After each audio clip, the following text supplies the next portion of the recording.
धन्यवाद नेहा। श्रोताओं, आज के मुख्य समाचारों में पेरिस ओलंपिक्स में भारतीय पहलवान विनेश फोगाट मात्र 100 ग्राम अधिक भार होने से फाइनल मैच के लिए अयोग्य करार दे दी गई। प्रधानमंत्री ने IOA की अध्यक्ष पीटी उषा से की बातचीत। इंडियन ओलंपिक्स एसोसिएशन की अपील UWW ने खारिज की। फाइनल में पहुंचने वाली एकमात्र महिला पहलवान विनेश फोगाट ने खेल पंचाट में अपील की है। निर्णय पक्ष में आने पर संयुक्त रूप से रजत पदक की हकदार हो जाएंगी। केंद्रीय वित्त मंत्री ने कहा है कि लोगों की आवाज को ध्यान में रखते हुए बजट में लाए गए संपत्ति से जुड़े कैपिटल गेन टैक्स नियम को वापस लिया गया है। संपत्ति से जुड़े long term capital gain tax के नियम सरल बनाए जाएंगे। अगले 6 महीने में टैक्स प्रारूप में कई बदलाव किए जाने वाले हैं। वित्त मंत्री ने कहा, इनकम टैक्स की नई व्यवस्था के साथ पुरानी व्यवस्था भी जारी है और करदाता कटौती के तहत अपनी बचत के लिए निवेश कर सकते हैं। जंगल की आग को अंतरिक्ष से देखकर जागरूक और सतर्क करेगा इसरो का अर्थ ऑब्जर्वेशन सैटेलाइट। 75.5 किलो के इस अंतरिक्ष यान का मिशन 1 वर्ष का है और 15 अगस्त को IOS 8 को अंतरिक्ष में छोड़ा जाएगा। इसरो ने एक बयान में जानकारी दी कि इस IOS 8 यान का मुख्य उद्देश्य माइक्रो सैटेलाइट को डिजाइन और विकसित करना, छोटे उपग्रह के मुख्य हिस्से के लिए उपकरण बनाना और भविष्य के लिए आवश्यक नई तकनीकों को शामिल करना है। बता दें, ये अंतरिक्ष यान पर्यावरण की निगरानी, आपदा प्रबंधन और तकनीकी प्रदर्शन का काम भी करेगा। वक्फ और वक्त दोनों की मांग है संशोधन, कहा पूर्व अल्पसंख्यक कल्याण मंत्री मुख्तार अब्बास नकवी ने। लोकसभा में आज पेश हो सकता है वक्फ बोर्ड में संशोधन का विधेयक। इस संशोधन से हितधारक और पीड़ित दोनों को ही होगा लाभ।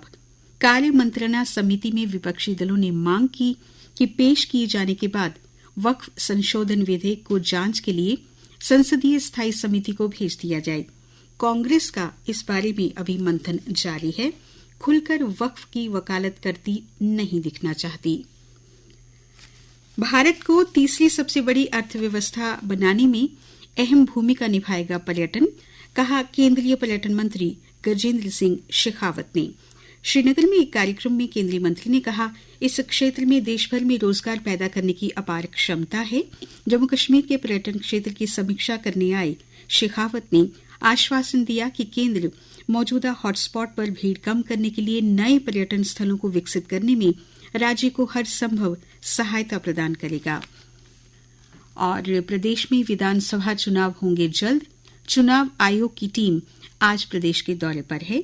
मुख्य सचिव, डीजीपी, जिला उपायुक्तों, एसएसपी और राजनीतिक दलों के साथ टीम करेगी मुलाकात। चुनाव आयोग के सामने लोकसभा के बाद विधानसभा में 100% बढ़ाना भी है लक्ष्य। लोकसभा चुनाव में जम्मू संभाग के साथ साथ कश्मीर में भी रिकॉर्ड मतदान किया गया था। उधर पड़ोसी बांग्लादेश में हालात बेकाबू हैं। शेख हसीना की पार्टी अवामी लीग के 29 समर्थकों के शव मिले हैं। देश भर में अराजकता है।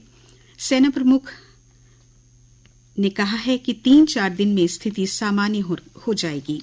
गंभीर हालात में भी बांग्लादेश में तैनात रहेंगे भारतीय राजनीतिक और अंतरिम सरकार आज संभालेगी कार्यभार। अन्य समाचारों में रियासी में कौड़ी साइट पर एक और हेलीपैड का निर्माण शुरू हुआ है और रियासी से कश्मीर तक रेल परिचालन शुरू करने के लिए ट्रायल भी किए जाएंगे। 50,000 से अधिक ने किया अंडर ग्रेजुएट कोर्स में दाखिले के लिए आवेदन। गैर CUET UG विद्यार्थियों के लिए लिस्ट 12 अगस्त को, जबकि CUET UG के विद्यार्थियों के लिए लिस्ट 14 अगस्त को जारी की जाएगी। गांव में स्मार्ट मीटर लगाने के साथ बिजली सप्लाई ढांचे को बेहतर बनाने के लिए प्रदेश में खर्च किए जाएंगे 5,200 करोड़ रुपए। डल और नगीन झीलों के संरक्षण के लिए चल रहे कार्यों में तेजी लाए अधिकारी। मुख्य सचिव ने विकास कार्यों की प्रगति का किया मूल्यांकन और दिए हैं निर्देश। एसएसपी रैंक के अफसर मोहनलाल ने दिया है इस्तीफा। अखनूर से लड़ सकते हैं चुनाव। कॉफी और चाय में कृत्रिम मिठास की थोड़ी मात्रा से नुकसान नहीं होता। मधुमेह रोगियों में सुक्रालोज को लेकर देश में पहली बार ये अध्ययन हुआ है और 12 दिवसीय बूढ़ा अमरनाथ यात्रा के लिए कल जयकारों के साथ पहला जत्था रवाना हुआ। कर्नाटक और मध्य प्रदेश सहित अन्य राज्यों से श्रद्धालु पहुंचे हैं। खेल समाचारों में हरिका प्रज्ञानंदा ने जीता विश्व टीम ब्लिट्स में व्यक्तिगत स्वर्ण पदक और अर्जुन को मिला है रजत पदक। ये शतरंज चैंपियनशिप है। पेरिस ओलंपिक्स में आज नीरज चोपड़ा स्वर्ण पदक के लिए भाला फेंकेंगे और श्रीलंका ने 27 साल बाद भारत से वनडे श्रृंखला जीती। आज पेरिस ओलंपिक में भारतीय हॉकी टीम कांस्य पदक के लिए स्पेन से खेलेगी। इस मैच के खेल का आंखों देखा हाल हम आपको बता दें श्रोताओं, आप सुन सकते हैं शाम 5:30 से। तापमान की बात करें तो कल का अधिकतम तापमान रहा 30.5 डिग्री सेल्सियस, न्यूनतम 26.1 डिग्री सेल्सियस। आज सूर्यास्त 7:24 पर होगा। कल सूर्योदय होगा 5:53 पर।